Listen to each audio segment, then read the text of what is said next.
Hello दोस्तों, नमस्कार। हमारे YouTube चैनल में आपका स्वागत है। दोस्तों, आज हम इस वीडियो में छत्तीसगढ़ सामान्य अध्ययन के आज 10वां क्लास है, जिसमें हम छत्तीसगढ़ के भौतिक विभाजन के बारे में पढ़ेंगे।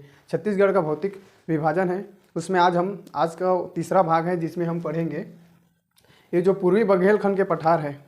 यहाँ से बहुत से कंपटीशन एग्जाम होता है, उसमें क्या है, यहाँ से क्वेश्चन पूछे जाते हैं। तो जो इंपॉर्टेंट क्वेश्चन या जो इंपॉर्टेंट फैक्ट है, उन्हीं चीज़ों को क्या है आज रिलेटेड करेंगे। जैसे चांग बखार देवघर की चोटी, कैमूर पर्वत श्रेणी, सरगुजा बेसिन जिसमें रामगढ़ के पहाड़ी में सीता बेंगरा, लक्ष्मण बेंगरा, जोगी मारा की गुफा, कुदरगढ़ की पहाड़ी, रामनवमी में क्या होता है, इसमें मेला लगता है, और कन्हार बेसिन। ठीक, इन सभी चीज़ों के बारे में क्या है पूरा डिटेल से पढ़ेंगे।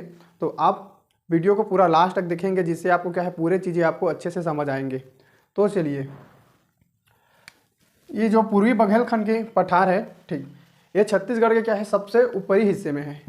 क्या है, छत्तीसगढ़ का उत्तरी भाग है, और ये ऊपर में यहाँ से कहाँ, यूपी ऊपर में कौन सा लगा है, यूपी। और ये जो राजनांदगांव है इधर, ठीक, राजनांदगांव से लेकर पूरा इस जो एरिया है, ये कहाँ पर है, ये एमपी मतलब मध्य प्रदेश से लगा हुआ क्षेत्र है। जो बलरामपुर जिला है, ठीक है, बलरामपुर जिला का जो वांड्रप नगर है, वहाँ से क्या है, ये उत्तर प्रदेश से सीमा लगा हुआ है।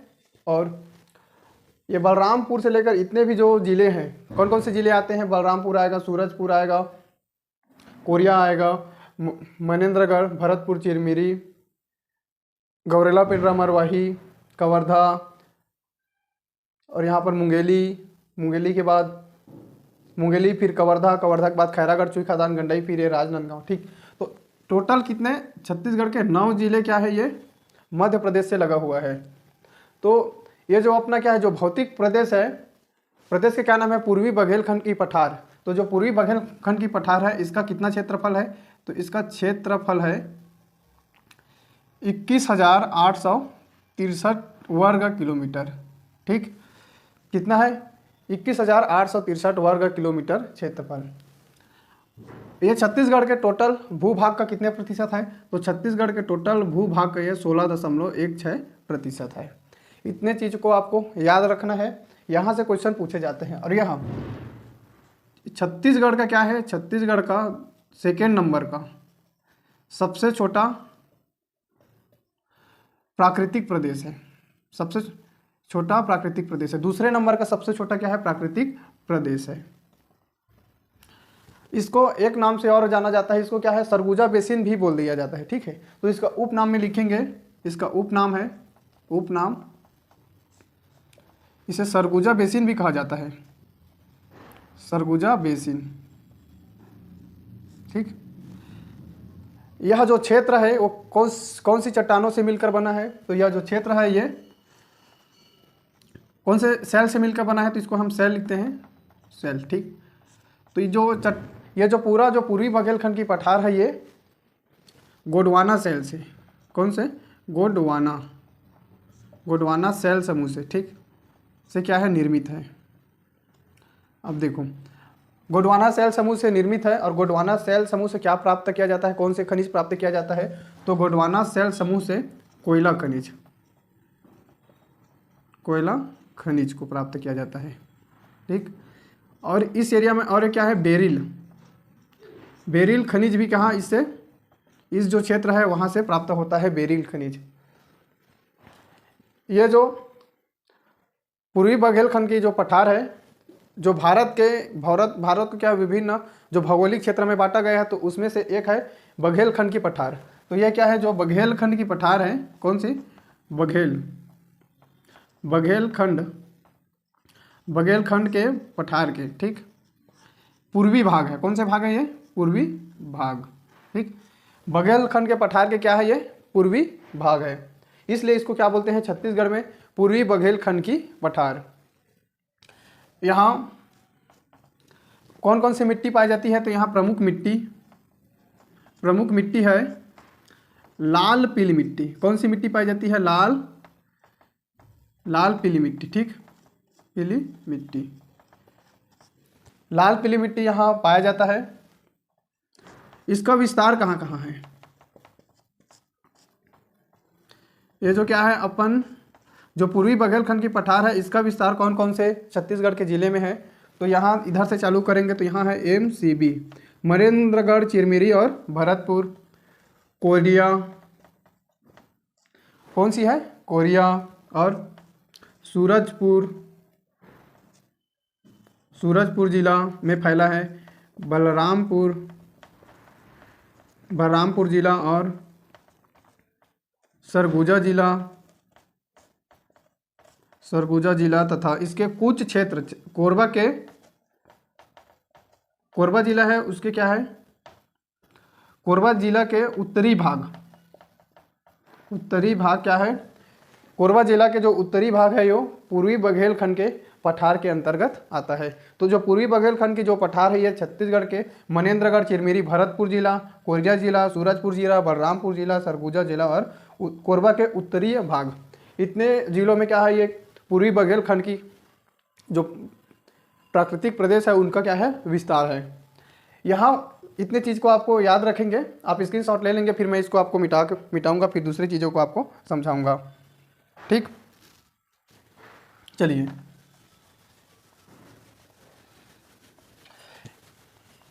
पूर्वी बघेलखंड के पठार महानदी और गंगा नदी अपवाह तंत्र के बीच क्या होता है? जल विभाजक के रूप में काम करता है। तो ये क्या है? महानदी, महानदी, अपवाह तंत्र, अपवाह तंत्र और गंगा नदी, गंगा नदी अपवाह तंत्र। गंगा नदी के अंतर्गत इसको क्या है? सोन नदी, सोन नदी अपवाह तंत्र। ठीक, अपवाह तंत्र, ये दोनों के बीच में क्या है? ये जल विभाजक के रूप में, जल विभाजक, जल विभाजक। कहने का मतलब यह है कि ये महानदी जो अपवाह तंत्र जो छत्तीसगढ़ के, ये जो मध्य छत्तीसगढ़ महानदी बेसिन इसके जो क्षेत्र है, और गंगा नदी अपवाह तंत्र जो सोन नदी अपवाह तंत्र के अंतर्गत जो ये जो रिहंद नदी है, और इस क्षेत्र की जितने भी नदी है क्या ये सोन नदी में मिलती है। सोन नदी फिर कहाँ पर? ये गंगा नदी पर मिल जाता है, सोन नदी। तो इसलिए क्या है? इसको सोन नदी, गंगा नदी, सोन नदी अपवाह तंत्र, इन दोनों के बीच में क्या है? जल विभाजक के रूप में कार्य करती है। इस क्षेत्र की जो ढाल है, ढाल, ठीक, वो कौन सी है? उत्तर की ओर है। तो इस क्षेत्र की जितने भी क्या है नदी है वे उत्तर की ओर बहेगी, मतलब इधर नहीं आएगा नीचे तरफ, ये क्या है? उधर जाएगा। ठीक, तो इस एरिया की जो जितनी भी नदी है उसका ढाल ही क्या है? उत्तर की ओर है, तो उस तरफ से ये बहेगा। और यहाँ अगर महानदी बेसिन को देखेंगे तो देखो यहाँ से हसदो नदी आएगा और इस तरीके से इधर जितने भी है ये यहाँ बहती है, फिर यहाँ से महानदी में मिलकर बंगाल की खाड़ी में मिल जाता है। तो आपको ज़्यादा सोचना नहीं है। ये क्या है? जो पूर्वी बघेलखंड की जो पठार है ये महानदी अपवाह तंत्र, गंगा नदी अपवाह तंत्र दोनों के बीच में क्या है? जल विभाजक के रूप में काम करता है। इस क्षेत्र की क्या है? प्रमुख नदी। ठीक, इस क्षेत्र में कौन सी प्रमुख नदी है?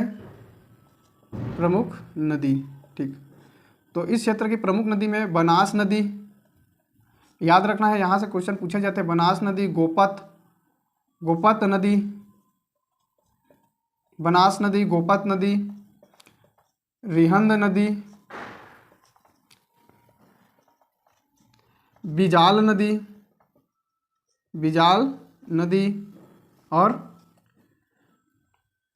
कन्हार नदी, कन्हार नदी। ठीक, कन्हार नदी, इतने क्या है? इस क्षेत्र की प्रमुख नदियां हैं।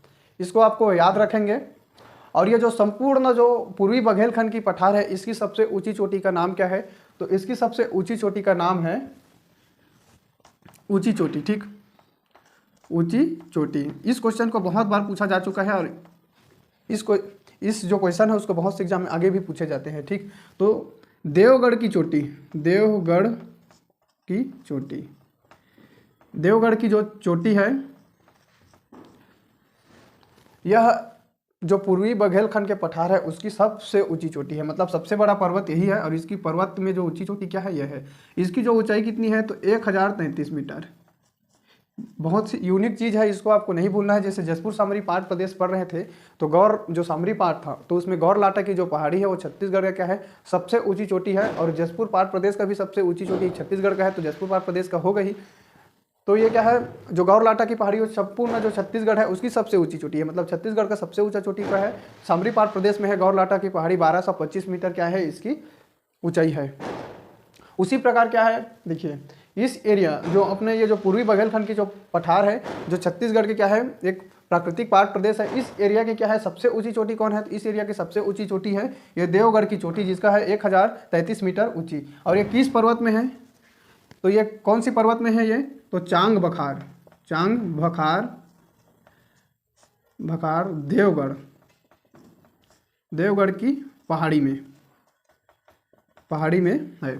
ठीक, चांग बखार देवगढ़ की पहाड़ी में है। और ये जो चांग बखार देवगढ़ की पहाड़ी है, देखो कौन कौन से जिले में है? तो ये कोई एमसीबी जिला, कोरिया जिला, सूरजपुर और बलरामपुर जिला, तीनों जिले में ये फैला हुआ है। तो आप इस चीज़ को आप याद रखेंगे, यहाँ से इंपॉर्टेंट क्वेश्चन बनते हैं।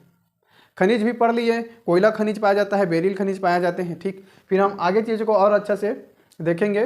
फिर देखिए, अब ये जो कैमूर चांग बखार देवगढ़ की चोटी है, कैमूर पर्वत श्रेणी है, सरगुजा बेसिन के बारे में पढ़ेंगे, कूदरगढ़, कन्हार नदी बेसिन, इन सभी चीज़ों के बारे में एकदम इंपॉर्टेंट फैक्ट है, उसको मैं आपको बहुत अच्छे से तरीके से समझाऊंगा। तो यहाँ से बस इतने ही क्वेश्चन को आपको तैयार करना है, यही सही क्या है क्वेश्चन पूछे जाते हैं। तो चलिए आप इसका स्क्रीनशॉट ले लेंगे, नोट्स बना रहे हैं तो नोट्स कर लीजिए, वीडियो को पॉज करके आप स्क्रीनशॉट पहले रख लेंगे। ठीक, चलिए फिर आगे मैं आपको बताता हूँ। और ये जो देखिए, ये जो पूर्वी बघेलखंड की जो पठार है, इसके दक्षिण में क्या स्थित है? तो इसके दक्षिण में देखो धोबोताल और उमारता की पर्वत श्रेणी है। ठीक, धोबोताल और उमारता की क्या है ये पर्वत स्थित है। तो इसको आपको याद रखना है, यहाँ से भी क्वेश्चन पूछा जाता है। ये सुहागपुर बेसिन है, चांग बखार देवगढ़ की पहाड़ी, सरगुजा बेसिन है और रिहंद और कन्हार बेसिन, इन सभी इनके क्या है उप प्राकृतिक प्रदेश बोल सकते हैं या उसका उप विभाग कहा जाता है। यहाँ कौन कौन सी नदी बहती है? तो बनास नदी, गोपत नदी, रिहंद नदी, बिजाल नदी, कन्हार नदी। अगर इसके और डिटेल जाओगे तो क्या यहाँ पर क्या है नेवई नदी, नेवई नदी। ठीक, आप इतने चीज को आपको याद रखना है। चलिए मैं इसको मिटाता हूँ।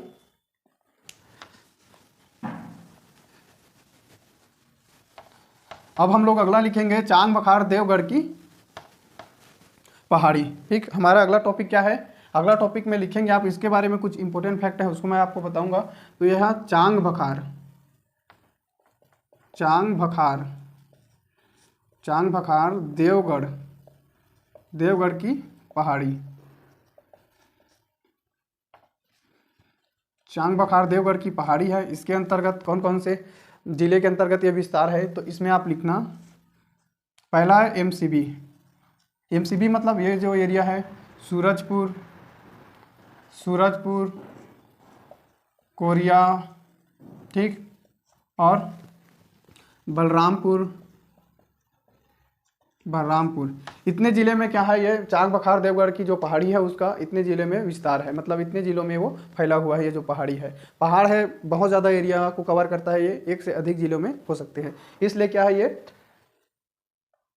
एमसीबी, सूरजपुर, कोरिया और बलरामपुर, ये जो जितने भी इस क्षेत्र की पहाड़ी है वो किसका भाग है? तो ये सतपुड़ा पर्वत जो श्रृंखला है, ठीक है, सतपुड़ा पर्वत श्रृंखला है उसका ये भाग है। इसको आपको याद रखना है। ठीक, इस क्षेत्र की सबसे ऊंची चोटी कौन है? तो सबसे ऊंची चोटी, ऊंची चोटी, ठीक, ऊंची चोटी है, ऊंची चोटी वही है देवगढ़ की, देवगढ़ की चोटी। ठीक, देवगढ़ की चोटी है।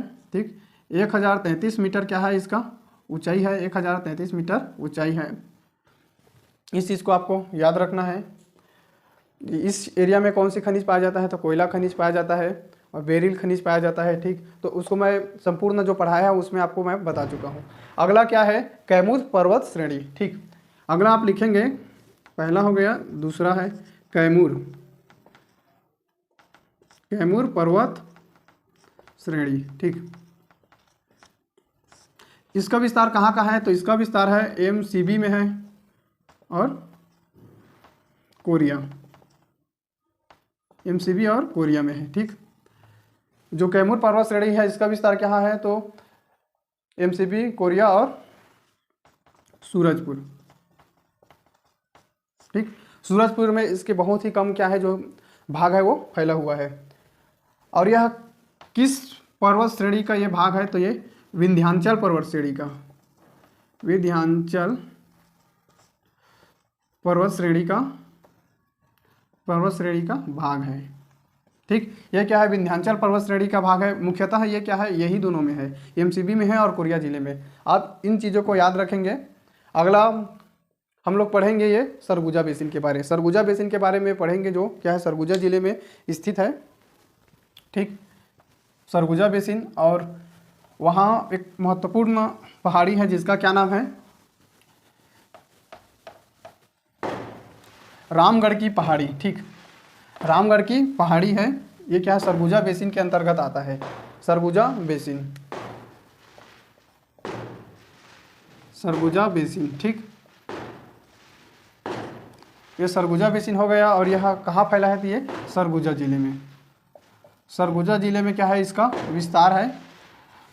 यहाँ है रामगढ़ की पहाड़ी, पहाड़ी का क्या नाम है, रामगढ़ की पहाड़ी। ठीक, रामगढ़ की पहाड़ी। ये जो रामगढ़ की पहाड़ी है, इसकी खोज किसने किया था, तो इसकी खोज कब हुआ था, तो इसका जो रामगढ़ की पहाड़ी का खोज हुआ था 1848 में। ठीक, 1848 ईस्वी में किया था। और किसके द्वारा किया गया था, तो कर्नल आउसले, कर्नल जो आउसले है उसके द्वारा 1948 में रामगढ़ की पहाड़ी की खोज किया गया था। किस जिले में है, तो ये क्या है, सरगुजा जिले में है, सरगुजा बेसिन के अंतर्गत आता है। और ये रामगढ़ की पहाड़ी है। इसके कुछ इंपॉर्टेंट चीज़ें हैं, उसको आपको याद रखना है। यहाँ पर है हाथी पोल गुफा, हाथी पोल गुफा। ठीक, ये जो गुफा है, इसका जो दरवाज़ा है या उसका मुहाटा है, वो हाथी जितना क्या है, वो बड़ा है, इसलिए क्या बोलते हैं इसको, हाथी पोल गुफा कहते हैं। यहाँ है, ये जो हाथी पोल गुफा है, इसमें क्या है, सीता कुंड है। कुंड का क्या नाम है, सीता कुंड। तो ये जो हाथी पोल गुफा है, इसको सीता कुंड गुफा भी कहा जाता है। कौन से नाम कहा जाता है, सीता कुंड गुफा। ठीक, यहाँ है रावण गुफा भी है। ठीक है, रावण खोल गुफा। ठीक, रावण खोल गुफा भी यहाँ है। इन सभी चीज़ों को आपको याद रखना है। अब यहाँ से देखो, यहाँ 3 ठो महत्वपूर्ण गुफा है जिसके बारे में, उसका क्या क्या नाम है, तो सीता बेंगरा। क्या नाम है, सीता बेंगरा गुफा, बेंगरा गुफा। ठीक, भगवान श्री राम जब 14 वर्ष के क्या थे, वनवास में थे, तब इस जो गुफा है वहाँ पर उन लोग क्या थे, रुके थे। तो इस एरिया में कौन कौन सी गुफा है, तो उसको देखो, सीता बेंगरा है, लक्ष्मण बेंगरा गुफा, और जोगी मारा गुफा। ठीक, जोगी मारा गुफा, इतने चीज़ें हैं। अब ये सीता बेंगरा गुफा है, यहाँ से बहुत ही ज़्यादा इंपॉर्टेंट क्वेश्चन है। ये सीता बेंगरा गुफा है, यहाँ विश्व का सबसे प्राचीन क्या है, नाट्यशाला है, जिसका क्या नाम है, सीता नाट्यशाला। तो यहाँ पर है सीता नाट्यशाला, नाम क्या है, सीता नाट्यशाला। ठीक, और यह क्या है, विश्व का सबसे प्राचीन है, बहुत ही इंपॉर्टेंट चीज़ है, विश्व का प्राचीनतम विश्व का प्राचीनतम क्या है, नाट्यशाला है। 200 ईसा पूर्व जो नाट्य शास्त्र के प्रणेता थे, और उस नाट्य शास्त्र के जनक कहा जाते हैं भरत मुनि। ठीक, भरत मुनि ने क्या किया था, नाट्य शास्त्र की रचना किया था। किसका, नाट्य शास्त्र की रचना किया था। ठीक, तो ऐसा इतिहासकार द्वारा माना जाता है कि ये जो भरत मुनि द्वारा जो नाट्य शास्त्र की रचना किया था, तो इसका जो प्रभाव है क्या है, ये सीता नाट्यशाला को अपने मन में, या सीता नाट्यशाला भरत मुनि को प्रभावित किया था, इसलिए क्या है, उसने नाट्य शास्त्र की क्या थी, रचना किया था। इस प्रसंग को लेकर इनको देखा जाता है। ठीक, यहाँ से और इम्पोर्टेंट फैक्ट है, यहाँ से महान कवि थे। महान कवि क्या था, महान कवि कहा जाता है कालिदास। महान कवि कालिदास है। इन्होंने क्या किया था, मेघदूतम क्या है, ग्रंथ की क्या थी, इन्होंने क्या किया था, रचना किया था, मेघदूतम ग्रंथ की रचना किया था। बहुत ज़्यादा इंपॉर्टेंट क्वेश्चन है, यहाँ से क्वेश्चन पूछे जाते हैं। ठीक, मेघदूतम। ठीक, महान कवि कालिदास है, और इसने क्या था, मेघदूतम की क्या किया था, रचना किया था। फिर आगे देखेंगे तो फिर यहाँ और इम्पोर्टेंट फैक्ट बनेंगे कि यहाँ जो आषाढ़ माह में, कौन से माह में, आषाढ़, इस वाला सतोड़ वाला सा रहता है, आषाढ़ माह में यहाँ सांस्कृतिक आयोजन होता था। कौन सा, सांस्कृतिक सांस्कृतिक आयोजन होता था। आयोजन, ये जो जितने भी इंपॉर्टेंट फैक्ट है सभी फैक्टों को मैं आपको अच्छे से समझा रहा हूँ, ठीक। इसको आपको नहीं भूलना है, ठीक। ये लक्ष्मण बेंगरा क्या है, ये एक गुफा है, ठीक। जोगीमारा गुफा, यह एक मौर्यकालीन गुफा है। क्या है ये, मौर्यकालीन गुफा। मौर्यकालीन क्या है, ये गुफा है। और यहाँ एक लव स्टोरी के बारे में पता चलता है, ठीक। कौन सी स्टोरी, लव स्टोरी, किसका, लव स्टोरी, ठीक। तो देवदत्त और क्या था, सतनुका, ठीक। देवदत्त और क्या है, सतनुका। देवदत्त और सतनुका, ठीक। सतनुका की क्या है, प्रणय गाथा का वर्णन है। किसका, लव स्टोरी मतलब प्रणय गाथा, प्रणय गाथा, ठीक। इसके जो प्रेम प्रसंग है, प्रेम प्रसंग का क्या है, वर्णन है। किसका, सतनुका और देवदत्त की जो प्रेम प्रसंग या लव स्टोरी का क्या है, इसमें पूरा वर्णन है। और यह मौर्यकालीन गुफा है, इस चीज़ को आपको याद रखना है, ठीक। सतनुका और देवदत्त, देखो प्यार में कोई भी इंसान क्या है, जोगी हो जाता है, तो इसको रिलेटेड करके याद रखेंगे। जो जोगी मारा गुफा रहेगा वहीं पर क्या है, लव स्टोरी होगा, ठीक है। तो जो सतनुका और देवदत्त है तो उसी का क्या है, लव स्टोरी है, ठीक। तो इस चीज़ को आपको याद रखना है। इतने चीज़ों को आप अच्छे से याद कर लीजिए। फिर अगला हमारा क्या रहेगा, ये कुदरगढ़ की पहाड़ी, फिर कन्हार बेसिन है।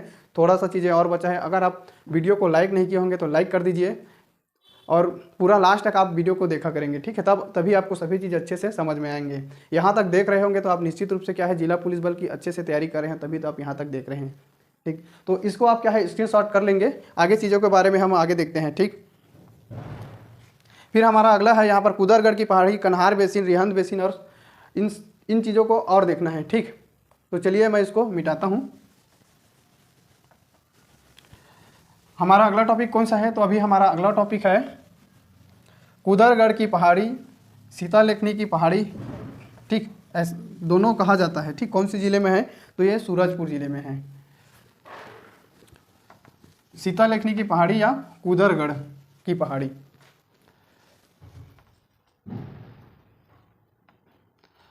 कुदरगढ़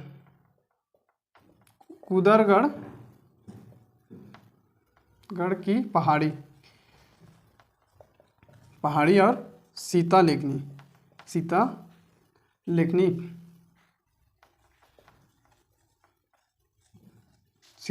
पहाड़, ठीक।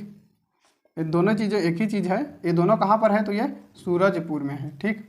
कहाँ पर है, सूरजपुर में है।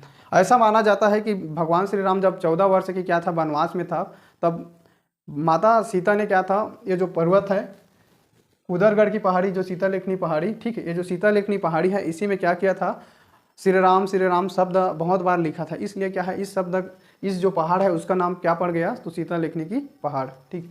ये जो कुदरगढ़ है, ठीक, कुदरगढ़ है, इसमें क्या है, कुदरगढ़ीन देवी की मंदिर है। किसका मंदिर है,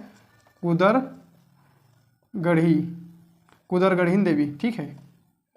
देवी या इसको बागेश्वरी देवी कहा जाता है। बागेश्वरी देवी की क्या है, मंदिर है, ठीक। यहाँ क्या है, प्रतिवर्ष, कब, तो प्रतिवर्ष यहाँ पर क्या है, रामनवमी के अवसर पर, रामनवमी, ठीक। रामनवमी के अवसर पर क्या होता है, यहाँ पर मेला लगता है, ठीक। रामनवमी के अवसर पर क्या है, यहाँ पर मेला लगता है।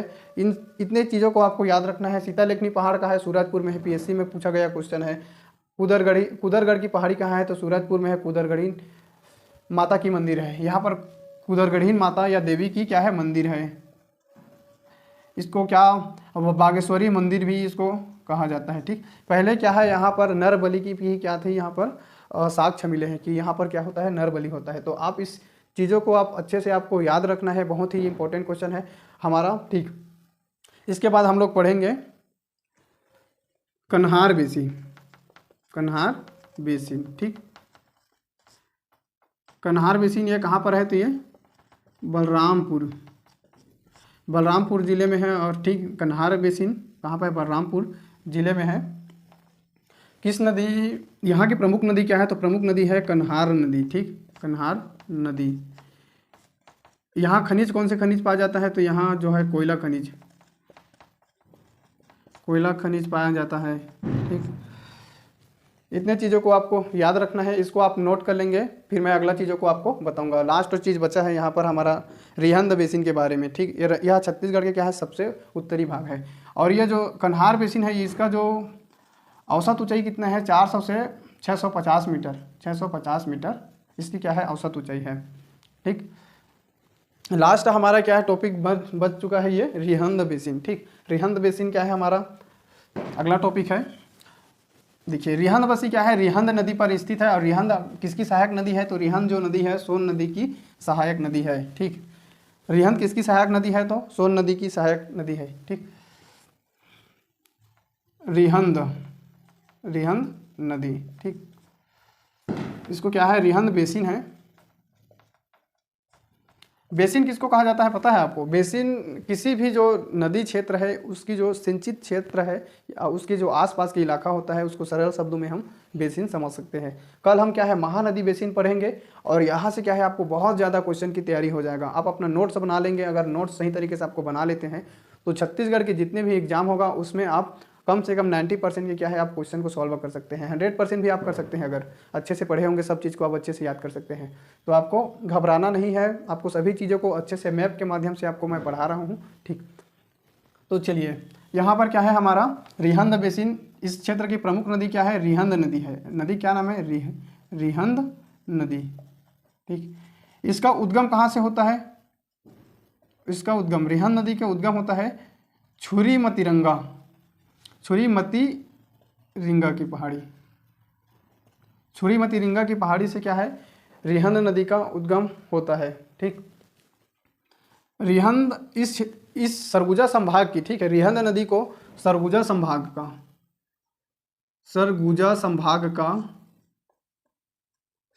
का जीवन रेखा नदी कहा जाता है। कौन सा नदी, जीवन रेखा नदी, मतलब पूरा सरगुजा जो संभाग है उसकी लाइफ लाइन है, ठीक। इसे सरगुजा का जीवन रेखा भी कहा जाता है, सरगुजा का जीवन रेखा। और ये क्या है महान जो गंगा नदी है, ठीक। कौन सी नदी है, गंगा नदी की ये सहायक नदी है, इसलिए इस जो एरिया है उसको क्या बोलते हैं, डायरेक्ट गंगा नदी आप नहीं बोल सकते हैं। ये कहाँ, इसमें सोन नदी में ये मिलती है, सोन नदी, ठीक। सोन नदी फिर क्या है गंगा नदी में मिल जाता है। तो इसको सोन नदी अफवाह तंत्र के, यह जो संपूर्ण एरिया है ये सोन नदी अफवाह तंत्र में के अंतर्गत आता है और इसे गंगा अफवाह तंत्र भी कहा जाता है, क्योंकि ये जो सोन नदी है गंगा नदी में फैल जाता है, इसलिए इसको क्या बोलते हैं गंगा नदी अफवाह तंत्र भी कहा जाता है, ठीक। इस जो एरिया है उस क्षेत्र में जो नदियाँ प्रवाह होती है उसको रिहंद नदी है। रिहंद नदी का उद्गम छुरीमतीरिंगा की पहाड़ी से हुआ है। सरगुजा संभाग का जीवन रेखा नदी सरगुजा का जीवन रेखा नदी कहा जाता है, ठीक। इतने चीज़ों को आपको याद रखना है। कल हम क्या पढ़ेंगे, छत्तीसगढ़ के जो महानदी बेसिन है यह छत्तीसगढ़ का सबसे क्या है बड़ा प्राकृतिक प्रदेश है, छत्तीसगढ़ के हृदय स्थल है। और छत्तीसगढ़ में क्या है सर्वाधिक जनसंख्या यही महानदी बेसिन में है। छत्तीसगढ़ का सर्वाधिक उद्योग का भी क्या है विकास यहीं पर है। छत्तीसगढ़ का सर्वाधिक परिवहन क्या है महानदी बेसिन वाले एरिया में ही है, ठीक है। तो उन सभी चीज़ों के बारे में कल की वीडियो में बहुत अच्छे से आपको बताऊंगा। यह वीडियो आपको कैसा लगा कमेंट बॉक्स में कमेंट करके ज़रूर बताइए। और आप अच्छे से तैयारी करना अभी से चालू कर दीजिए, कब फॉर्म भराएगा कब, उससे आपका टेंशन नहीं लेना है। वैकेंसी निकल चुका है, वो भर्ती हमेशा पूरा ही होता है। अभी तक एक भी वैकेंसी बता दो जो पूरा नहीं हुआ है, भले हो उसमें क्या है थोड़ा सा ज़्यादा टाइम लगा है, लेकिन क्या है जो वैकेंसी हमेशा क्या है पूरा होती है, उसमें भर्ती पूरी होती है, ठीक है। तो आपको घबराना नहीं है, आपको तैयारी करना है। कल फार्म भरा जाएगा, क्या उखाड़ दोगे ये बताओ तो आपको पहले तैयारी करना है। कितनी पोस्ट है उसको भी आपको नहीं देखना है। मान के चलो कल तैयारी हो जाएगा, एक सप्ताह कल फार्म भरा जाएगा, एक सप्ताह के बाद फिजिकल होगा, 2 सप्ताह के बाद क्या होगा रिटर्न एग्जाम होगा, कुछ उखाड़ पाओगे, कुछ नहीं उखाड़ सकते। तब बोलोगे जल्दी हो गया, अभी समय है। इस चीज़ को आप याद रखो, अच्छे से पढ़ाई करो। आपका जो है अब फिजिकल के दम में ही आपको नौकरी नहीं मिलेगा, इस चीज़ को आप गांठ बांध लो। फिजिकल के दम में ही क्या है आपको नौकरी नहीं मिलेगा। अगर आपको किसी भी फोर्स की आपको तैयारी करना है तो आपको शस्त्र किसको बोल सकते हैं आप, जो ग्राउंड है जो फिजिकल इवेंट होता है उसको शस्त्र कहा जाता है। और शास्त्र के अंतर्गत जितने भी जो रिटर्न एग्जाम होगा उसका, अगर आप शस्त्र और शास्त्र दोनों में पारंगत होते हैं तभी आपका क्या है सिलेक्शन होगा। नहीं तो किसी एक में आपको बहुत अच्छा बनना पड़ेगा और एक में एवरेज, तब आपका सिलेक्शन होगा, ठीक। तो आपको क्या है अभी से अच्छे से पढ़ना है। कल क्या है एग्जाम फार्म डल जाएगा, फिर उसके 1-2 सप्ताह बाद क्या हो जाएगा, फिजिकल कुछ नहीं उखाड़ पाओगे, क्योंकि तो आपको जब फॉर्म डलेगा तब आपको चालू करना है, एडमिट कार्ड आएगा तब आपको चालू करना है, तो घंटा कुछ नहीं उखाड़ सकते आप। अगर आपको अच्छे से तैयारी करना है तो अभी से लग जाओ। जितने भी यूट्यूब में जो भाई लोग हैं, आप जो जानकारी बताते हैं, सभी आपको बोल रहे हैं कि अभी से अच्छे से तैयारी कर लो, क्योंकि सभी लोग उस चीज़ को समझ चुके हैं कि अगर आपको अच्छे से तैयारी करना है तो जब फार्म निकले या मत लगे, आपका तैयारी में 100% पूरा रखना है। और जब क्या है, जो भर्ती प्रक्रिया चालू होगा तब आपको और ज़्यादा मेहनत करना है, क्योंकि आपको क्या है, अभी कंपटीशन बहुत ज़्यादा है। ठीक, तो आपको शस्त्र और शास्त्र दोनों में आपको पारंगत होना है। तो इसलिए बोलता हूँ भाई लोग, अच्छे से पढ़ाई करो, समय निकाल लो, क्योंकि देखिए समय नहीं मिलता है ऐसा आप नहीं बोल सकते हैं, आपको क्या है, समय निकालना पड़ेगा। ठीक, तो यह वीडियो आपको कैसा लगा कमेंट बॉक्स में कमेंट करके ज़रूर बताइए। और देव उठनी जो त्यौहार है उसकी आप सबों को हार्दिक हार्दिक शुभकामनाएं। Thank you.